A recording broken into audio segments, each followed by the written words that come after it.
नमस्कार जय जगन्नाथ आम चैनल को आपण मानकु बहुत बहुत स्वागत। सांग माने दीप जालिबा समय रे दीप तले रखि दियंतु एही गोटिए जिनिस।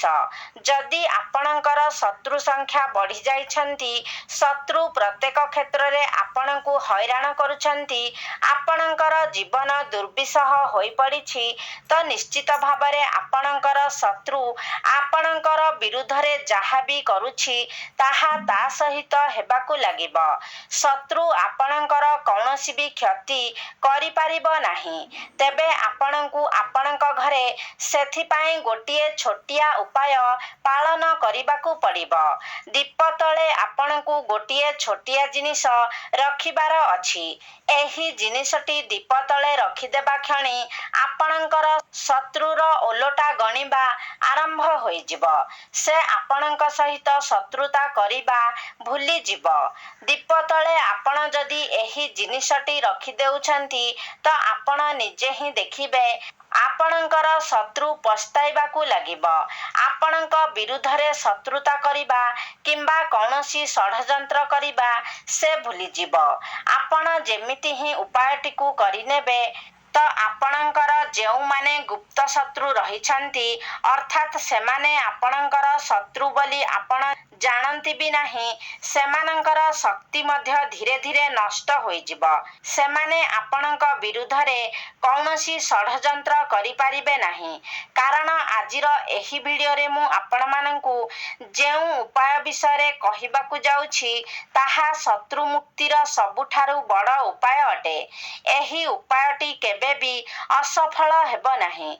जदि आपण एही उपायटिकु सठिक भाबरे सठिक विधि विधान पूर्वक करिनेउछंती तो निश्चित भाबरे आपणकर जेते सबु शत्रु रहिछंती सेमाने धीरे धीरे आपणकर मित्र रे परिणत होइजिबे। आपणक विरुद्ध रे कौनसी भी षडयंत्र करिबा सेमाने छाड़ी देबे। सांग माने बेले बेले आमर शत्रु बहुत शक्तिशाली होइथाए।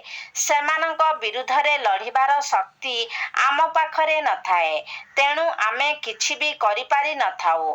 किंतु आजिर जेउ उपायटी मु आपणकु कहुछि सेही उपायटी आपण निज घरे ही करिबे एवं शत्रु सहित आपणकु किछि करिबार आवश्यकता नाही।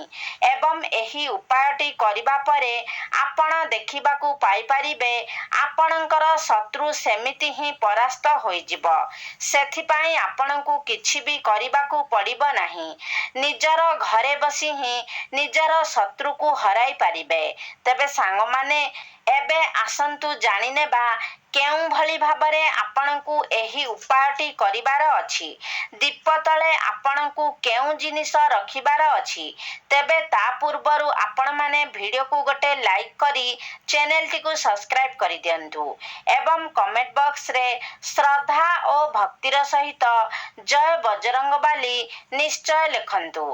तेबे सांग माने एही उपायटी पाई आपणकु गोटिए दीप नेबार अछि। सोरिष तेलर दीप नेबार अछि।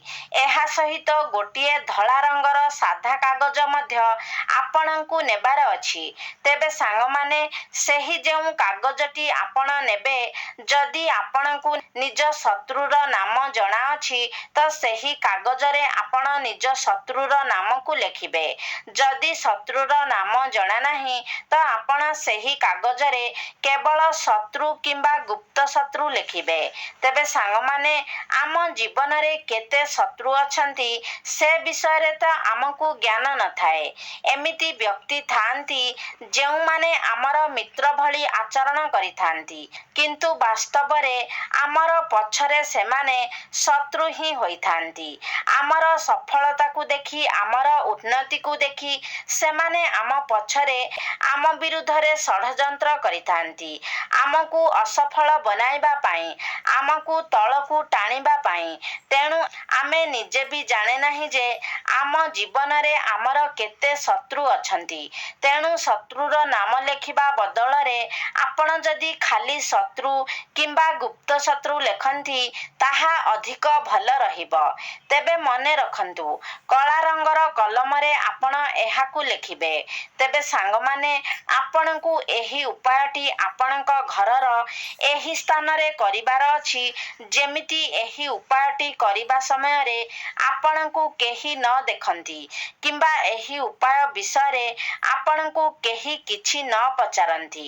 ଆପଣଙ୍କୁ ଏହି ଉପାୟ କରିବା ସମୟରେ ଯେମିତି କେହି ଡିଷ୍ଟର୍ବ ନ କରନ୍ତି ସେଥିପ୍ରତି ଆପଣ ଧ୍ୟାନ ରଖିବେ।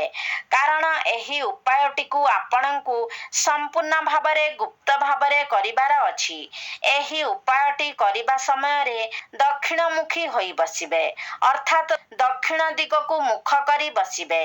ଆପଣ ଭୂମି ଉପରେ ବସି ଏହି ଉପାୟଟିକୁ କରିବେ। ଖଟ କିମ୍ବା ଚେୟାର ଉପରେ ବସି ଆପଣ ଏହି ଉପାୟଟିକୁ କରିବେ ନାହିଁ। ଆପଣ ଭୂମି ଉପରେ ବସି ଉପାୟଟିକୁ କରିବେ। ସ୍ତ୍ରୀ କିମ୍ବା ପୁରୁଷ ଉଭୟ ଏହି ଉପାୟଟିକୁ କରିପାରିବେ।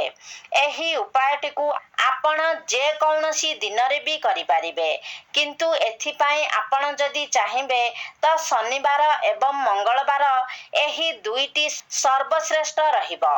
ତେବେ ସେମିତିରେ ବି ଆପଣ ଯେବେ ବି ଚାହିଁବେ ଏହାକୁ କରିପାରିବେ। ତେବେ ଏହି ଉପାୟଟିକୁ ଆପଣ ସନ୍ଧ୍ୟା ସମୟରେ ହିଁ କରିବେ।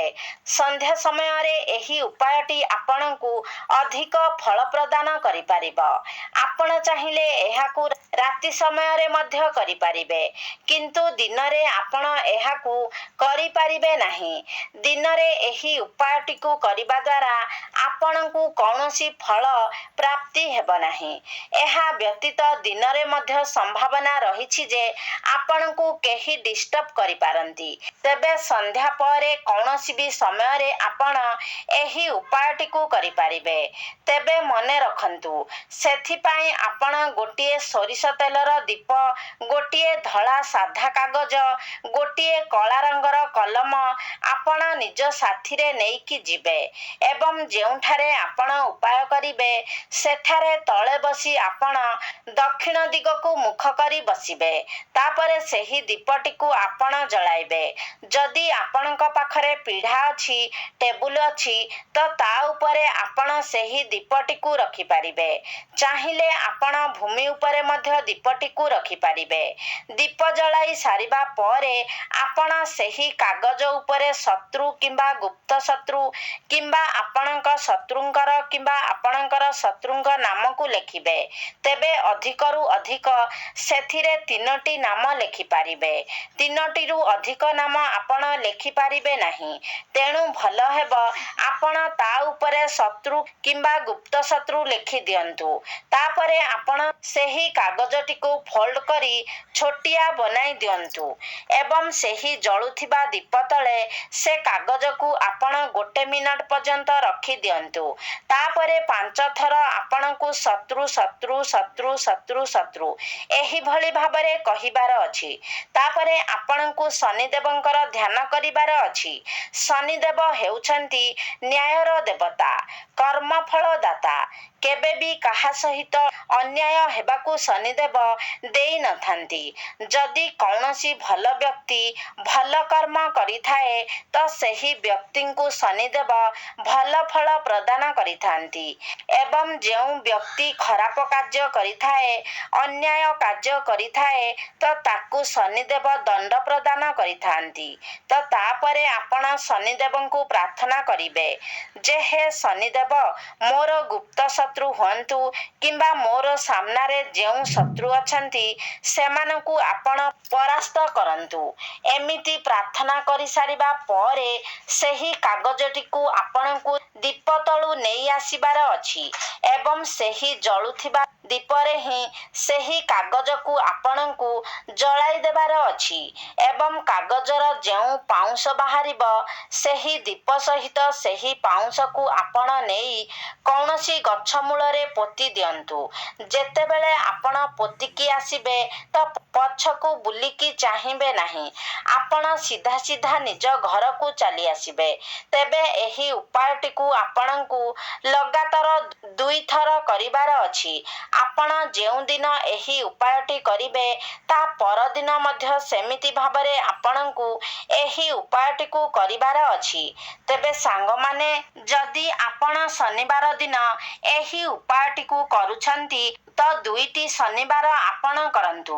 ଅର୍ଥାତ୍ ଆଜି ଯଦି ଶନିବାରରେ ଆପଣ ଏହି ଉପାୟଟିକୁ କରୁଛନ୍ତି ତ ଆସନ୍ତା ଶନିବାରରେ ଆପଣ ପୁଣି ଥରେ ଏହି ଉପାୟଟିକୁ କରିବେ ଏବଂ ମଙ୍ଗଳବାର ଦିନ ଯଦି କରୁଛନ୍ତି ପୁଣି ଆସନ୍ତା ମଙ୍ଗଳବାର ଦିନ ଆପଣ ଏହି ଉପାୟଟିକୁ କରିନେବେ।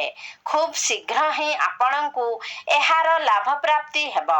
ସାଙ୍ଗମାନେ ମନେ ରଖିବେ ଯେ ଏହି ଉପାୟଟିକୁ ଆପଣ ଶନିଦେବଙ୍କୁ ସ୍ମରଣ କରି କରୁଛନ୍ତି। ଶନିଦେବ ହେଉଛନ୍ତି ବ୍ରହ୍ମଚାରୀ। ତେଣୁ ଆପଣ ଯେଉଁଦିନ ଏହି ଉପାୟଟିକୁ କରିବେ ସେଦିନ ଆପଣ ବ୍ରହ୍ମଚର୍ଯ୍ୟ ବ୍ରତର ପାଳନ କରିବେ। କୌଣସି ଆମିଷ କିମ୍ବା ତାମସିକ ଖାଦ୍ୟ ଆପଣ ଖାଇବେ ନାହିଁ।